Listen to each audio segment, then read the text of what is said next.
Fala galera, beleza? Tudo bem com vocês? Bom ver vocês aqui. Aqui é o professor Davi Ribeiro, sou professor da Secretaria de Educação aqui do DF. E essa aula de hoje, para a gente, infelizmente, está passando por uma situação de pandemia,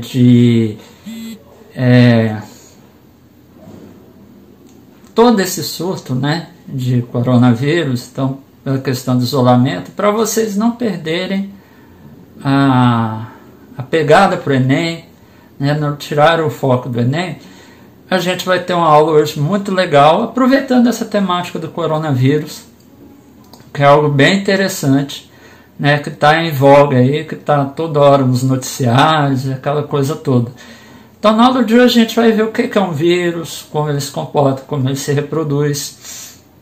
E a gente também vai ver algumas coisinhas sobre o coronavírus propriamente dito. Fala galera, então vamos lá para os nossos slides, né? Já começa aí com uma pergunta: você já surtou hoje? Então nessa aula a gente vai entender a diferença entre surto, endemia, epidemia e pandemia, né? E aí eu vou falar de algumas pandemias que aconteceram e a gente foca no Covid-19, beleza? Então vamos lá. Primeiro, o que são vírus? O que é o vírus? Os vírus ainda não são classificados em nenhum grupo, tá? Porque tem uma discussão se eles são seres vivos ou não. Aí você pode perguntar, Davi, o que é um ser vivo? Como é que eu defino isso? Para ser um ser vivo, precisa se reproduzir com os da mesma espécie e sintetizar proteína, coisas que o vírus ainda não faz. Outra coisa, eles são parasitas obrigatórios, eles só sobrevivem se parasitarem células. Tá? Como eles não são constituídos por células, a gente tem essa discussão aí. A estrutura viral não é uma célula, lembrem disso. Tá? Alguns vírus até possuem enzimas, mas não quer dizer que sejam ser vivo. Beleza? Então vamos adiantar aí. Qual é a estrutura, a composição do vírus? Bom, eles têm uma composição bem simples. Eles se multiplicam com facilidade e eles geralmente provocam doenças, tá? Como, por exemplo, gripe, resfriado, sarampo, catapora e por aí vai. Tá, mas como é que é a estrutura, então, do vírus? Elas têm uma quantidade de ácido nucleico, seja DNA ou RNA. Alguns grupos mais recém-descobertos já têm os dois. Mas ter DNA e RNA não significa que eu vou ter síntese de proteínas, tá? Para ter síntese de proteínas, né, para eu conseguir fazer uma proteína, eu preciso ter a participação do ribossomo, coisa que só aparece nas bactérias. Tá? A partir de bactérias a gente tem a presença do ribossomo, então tem a síntese completa. Tá? E ele envolve esse material genético por uma cápsula chamada de capsídeo. Uma cápsula proteica, mas quem produz o capsídeo é a célula parasitária. Tá? Cada proteína está relacionada a um grupo viral. Tá? Se você pegar o vírus do HIV com um armovírus, que é o da dengue, por exemplo, eles são bem diferentes as proteínas. Beleza? E são essas proteínas que determinam quais as células que o vírus vai infectar. Qual a estrutura típica de um vírus? A estrutura típica do vírus está mostrada aqui. Vai depender do tipo de vírus. Por exemplo, se a gente vê um bacteriófago, que é um vírus que ataca bactérias, ele tem uma estrutura bem diferente deste bichinho aqui que todo mundo ouve falar, que é o vírus do HIV. Se você comparar os dois, a estrutura é bem diferente. Então, mas basicamente eles têm proteína, né, no capsídeo e o material genético. Pode ser DNA ou RNA, os dois, como a gente já viu. O HIV é um grupo especial de vírus chamado retrovírus, porque ele injeta RNA, mas para acoplar, como a gente vai ver como funciona, no material genético da célula, ele vira DNA, e depois ele volta a ser RNA. Tá? Então vamos avançar aí. Na década de 80, foi criado um exame chamado de PCR, tá? Polymerase Chain Reaction, ou reação em cadeia de polimerase. Esse exame ele permite amplificar pedacinhos bem pequenos de material genético usando o enzima que é capaz de formar novas cadeias, ou de DNA ou de RNA. Beleza? Com isso, a gente pode fazer uma procura, né, dentro do nosso corpo, tal, com marcadores específicos para identificar a presença de material genético. Tá? Pode ser no caso da Covid, no caso da gripe, qualquer outro caso, tá? Por PCR, que é um exame mais acessível, mais rápido. Isso aí pode ser feito, é o que a gente usa atualmente para Covid-19, tá? Para identificar a Covid. Um outro exemplo que a gente tem para usar PCR é quando a gente vai fazer a identificação de uma pessoa, tá? De um corpo, de alguém, por meio dessa técnica. Né? A gente pega o DNA daquela pessoa, replica e faz a comparação, né? Com os pais, com algum outro material genético. Beleza? Só uma informação interessante. Cerca de 6% do nosso DNA é de material genético viral. Tá? Você teve uma gripe, você teve um resfriado, uma catapora, alguma coisa assim. Ficou esse resquício de material viral dentro do seu material genético. Pode ser bom, pode não ser. Beleza? Então vamos seguir aí. Vamos falar agora do coronavírus. O que tem o coronavírus? É um grupo de vírus que tem um aspecto de coroa. Eu vou mostrar no outro slide. Né? E foi descoberto por volta de 1960. A gente sabe que 7 tipos desse grupo, né, o grupo corona, infectam a espécie humana. Tá? São vírus que a gente chama de RNA vírus, porque são vírus que contêm só RNA como material genético. Tá? E uma característica geral do grupo corona é que eles vão sempre atacar vias aéreas. Tá? Em 90, ele veio com a mutação forte, deu origem a SARS, que é a síndrome respiratória aguda severa, que não é uma infecção propriamente dita, mas é uma característica da infecção, tá?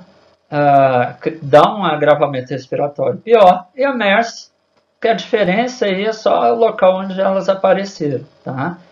Mas as características de provocar uma dificuldade de respirar, de provocar pneumonia forte é a mesma, tá? Tá aí um coronavírus, tá? Ele chama corona justamente por causa dessa estrutura toda dele aqui, que lembra realmente uma coroa de um rei, né? Quando você vai ver. Aí é o ciclo reprodutivo. É bom a gente lembrar que os vírus eles têm 2 tipos de ciclo, o ciclo lítico e o ciclo lisogênico. Qual é a diferença? O ciclo lítico ele mata a célula parasitada e o ciclo lisogênico não. Um exemplo, a Covid ele tem um ciclo lítico. Então ele invade a célula, se reproduz e mata a célula. Tá? É assim com a maioria dos vírus, pelo menos que atacam o nosso corpo. Tá? Você pega um bacteriófago, ele tem um ciclo lisogênico. Ele não vai matar a bactéria ali, dependendo do tipo de bacteriófago. Né? Mas vamos lá para o ciclo. Ó, o ciclo lítico ele começa quando o vírus se liga à membrana da célula. Depois que ele se liga e entra na célula, ele libera o seu material genético, que é esse preto aqui no meio. Esse material genético vai se ligar ao núcleo, ao material genético do núcleo da célula que está sendo parasitada. Tá? Então, quando a célula começar a ler o DNA para fazer as proteínas que estão naquele DNA, ele vai ler o material viral também. Tá?